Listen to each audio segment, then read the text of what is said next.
started really fast here. I'm using a Tarte foundation in Ivory. Sorry about the lighting. I know it's not great, but it's all I had to work with.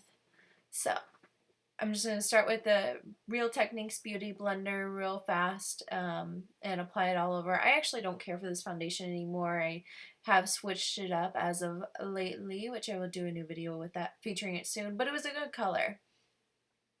So I'm just going to apply that all over the face. I mostly concentrate on the cheek and like nose area and under my eyes because I have horrible dark circles, and then I start to blend it up into the top of my face, my forehead. Okay, so now we're going with the contour. I'm going to lightly apply just a little bit of the lightest shade in the medium cream contour palette by Anastasia Beverly Hills. And I'm going to really, with a light hand, apply this in the hollows of my cheeks. Don't know what that little thing that just passed by the screen was. This is a Morphe G2 brush, by the way, guys, in case you're curious. I really like it for buffing things out. Now that it's all clear, I'm using some orange under my eyes. Like I said, I have really horrible dark circles, so this is going to correct for some of the color. It's not going to stay this way. I'm about to cover it up, but now I have to make sure all that pink is off. So I'm just cleaning it off on a just like an old makeup wipe.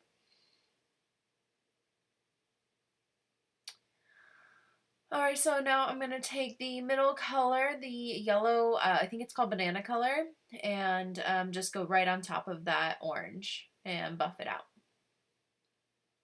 So I like this because it really does brighten the under eyes.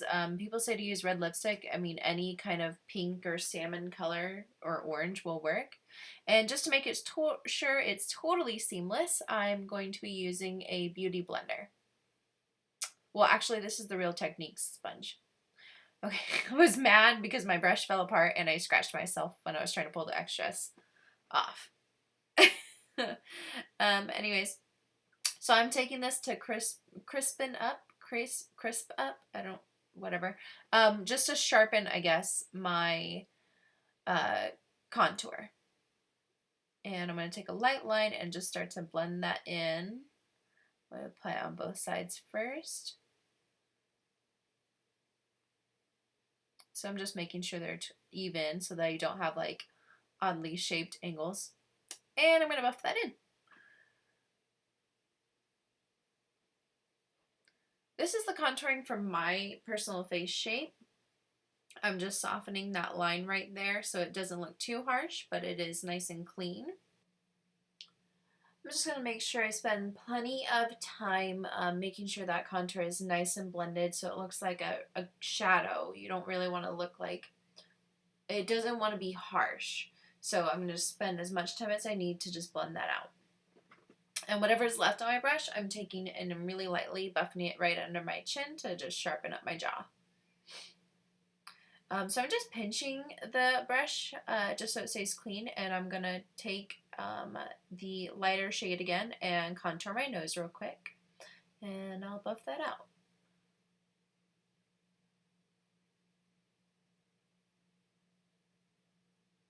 My nose is really kind of like round on the end, so I have to be really careful about how I contour my nose. I really wish it was a little slender, more slender on the end, but that's how I contour my nose. Pretty simple. So now I'm taking a highlight color with just like some mini foundation brush, nothing fancy. I think this one's by Echo Tools. And I'm placing highlight in the high points of my face, and I'm going to blend it out so it's nice and balanced.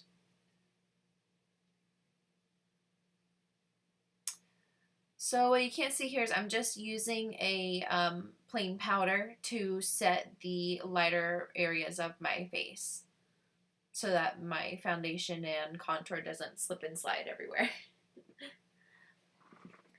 This is a Morphe angled brush, but I think it was limited edition. I got it a long time ago at Pinky Rose. I really like it, but it's just a plain angled brush, so you can really use any. I'm currently, at that time, I was out of brow stuff, of my Brow Wiz and Dip Brow that would match my hair. So I was using a taupe color from the Naked 2 palette. And so I'm just following the shape of my brows. Sorry, I know it's not the best angle, but I'm just trying to fill those in nice and softly. It's very important to fill in your brows because they frame the rest of your face. I like doing them before my eyeshadow usually because if I do my eyeshadow first, that usually looks really weird. It makes me think that my eyeshadow doesn't look good. But once my eyebrows are filled in, I feel like everything looks right. So I just like to do these first. And I'm just taking a lash separator and just feathering that out softly. And I'll start on my next brow. I'm trying very hard to be aware of the camera here, guys, but it is still a little new for me, so my apologies if you ever can't see anything. It is still a learning experience for me, so I am working on it, I promise.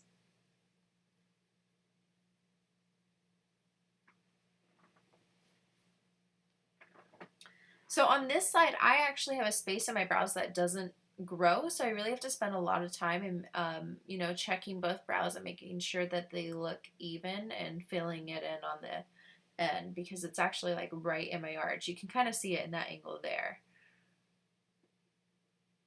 So that's about the best I can get with just an eyeshadow. That is something you can do is just use a nice, like a eyeshadow that's matte and at least a shade lighter than your natural hair color. Unless you're blonde, then you may want to use a tiny bit darker, but don't go too dark.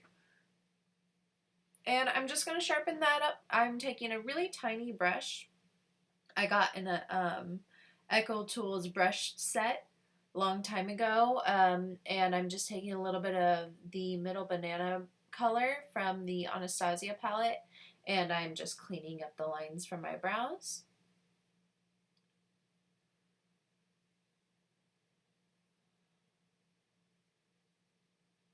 I don't do it too often. I don't like to usually sharpen up my brows this way just because it's very hard. I'm just not as practiced with it. Some people like they do this every day, so they're really good at it. But I have a tendency to like mess up my brows, and then I try to go in with a Real Techniques brush to blend it out. And then of course that's where I had to touch it up because I am not good at sharpening my brows that way.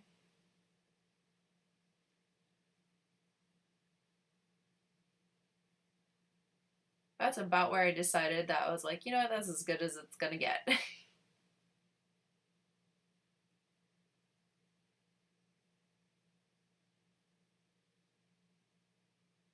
So I had to think a minute here. I couldn't remember what exactly I was going for next, but I'm looking for it.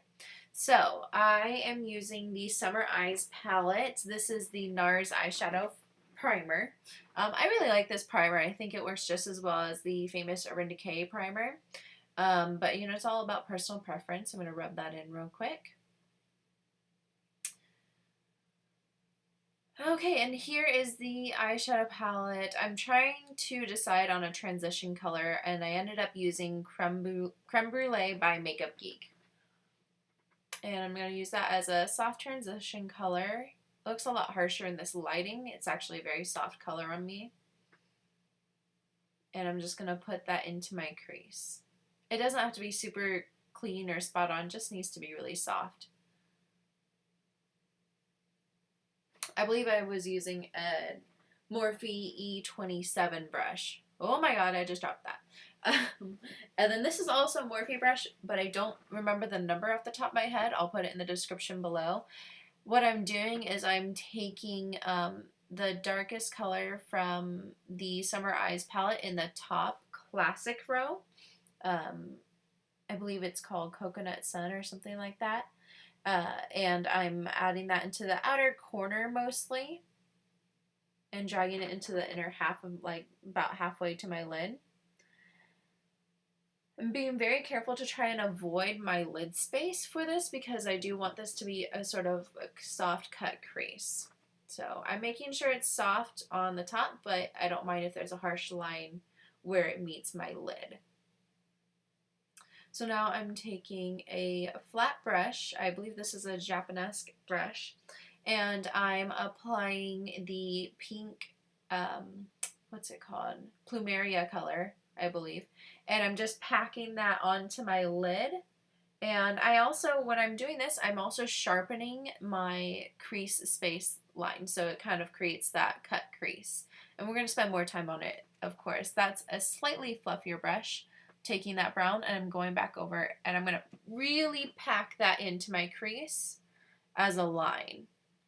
And once I've got that line, I just go straight into like my socket, because that happens to work out for me. Some people like to create a different crease, but I like where it sits on me for there. Once I see that the line is heavy enough, I'm going to start blending it out upwards, just very slowly.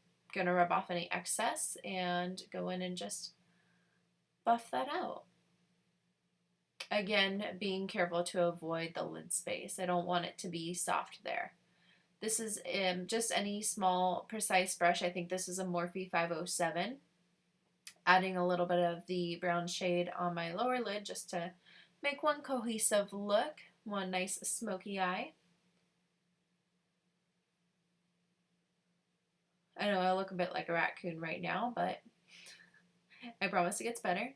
So this is Smog by Urban Decay. It's one of their 24/7 gel pencil liners. And I'm just applying that not too carefully into my waterline and just above my upper lashes. Sorry, I know it's hard to see me do it with my other eye, but really simple, just keeping the line close to my lash line. I want it to be pretty soft so it doesn't have to be super defined. In fact, I'm going to go in and I'm going to just soften the line, smudge it up a little bit, and add a little bit of the Plumeria color again. Sorry, I know, terrible lighting, but again, it's all I had to work with at the time.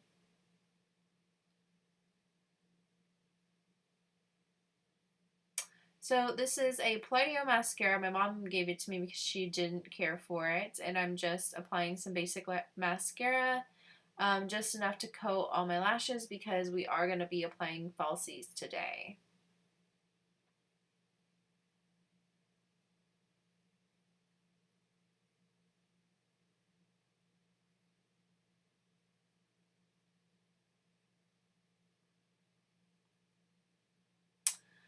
Okay, so I am back with my favorite falsies. These are the Eyelure 143s. I really love these because they add drama to the lashes, but they're not too much, and they are like feather light. I hardly ever notice them when I'm wearing them. And a lot of people, like, they think it's my natural lashes. So if you're not too much into big dramatic lashes, but you want your lashes to be more noticeable, these would be a good one for you. I'm actually using the Eyelure glue as well. I really love this glue. It's the best glue I've ever used. However, it takes a really long time to get tacky. So you'll see that I have to kind of work with the lashes a lot, but it's totally worth it.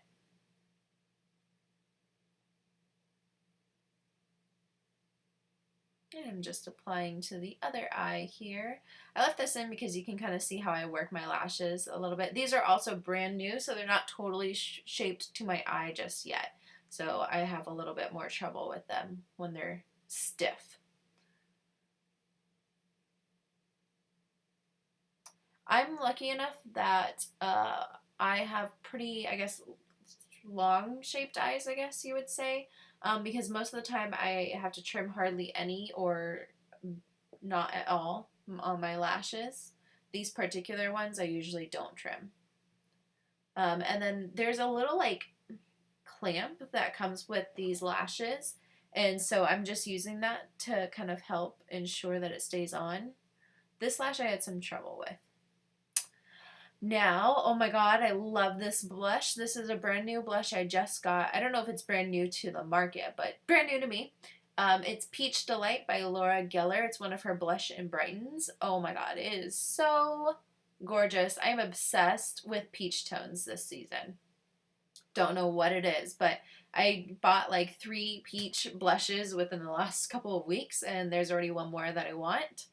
So it's been a good season for me. This is Sun Bunny by Too Faced, and I'm just applying that lightly, basically over where I put my contour, and I make a rainbow shape starting from just below my cheekbones, up around my temples, and as you can see on my forehead. This adds really nice warmth to the skin. So this is Illuminati by Mac Daddy. It's part of his Artist Couture Diamond Glow powders. And I'm just taking any, lightly dense, it's not dense at all actually, small round fluffy brushes to apply that. And I'm going to apply that to all the high points, my cheekbones, my nose, and my cupid's bow, a little bit on my forehead and a little bit on my chin. So it's a little intense on my nose right now, and I do buff that out, but it was kind of going everywhere, so I needed to clean up first. So once I see that's all balanced, I'm almost done. I'm just applying lipstick. This is my Billsbepaid by the Balm. I love this lipstick. It feels so nice, and it's the most perfect neutral I've ever used. Well, that is all for today. I hope you enjoy this look. I'll see you later. By the way, this is a last minute decision I made. I'm using Radiant Light by Hourglass, and I'm putting that on top of my whole cheek area where my blush sits, just to give me that really warm glow. Thank you so much for watching. I will see you next time.